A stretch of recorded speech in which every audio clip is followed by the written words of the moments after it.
ছাড়ো তো ছাড়ো। খালেদা জিয়ার ধানের শীষকে, তারেক জিয়ার ধানের শীষকে বিজয়ী করব ইনশাআল্লাহ।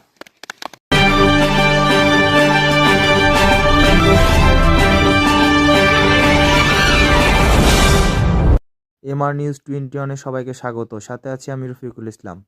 ত্রয়োদশ জাতীয় সংসদ নির্বাচনকে সামনে রেখে ব্যস্ত সময় পার করছেন নেমাতপুর উপজেলা বিএনপির নেতাকর্মীগণ।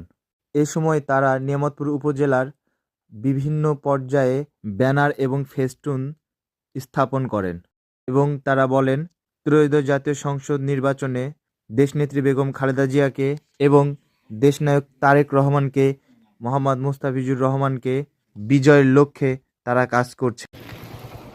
নওগাঁ 46-1 নিয়ামতপুর উপজেলা বিএনপির নির্বাচন উপলক্ষে আমাদের জনপ্রিয় নেতা জনাব মুস্তাফিজুর রহমানের নির্বাচনী প্রচারণার আমরা আগামী নির্বাচনকে সফল করার জন্যে, আগামী নির্বাচনে জনাব মুস্তাফিজুর রহমান এবং ওনার ধানের শীষকে বিজয়ী করার জন্যে আমরা আজকে প্রচারণার প্রথম দিন উপলক্ষে আমরা ওনার বিভিন্ন জায়গায় ফেস্টুন, প্রচারণা সামগ্রী বিভিন্ন জায়গায় টাঙ্গাচ্ছি।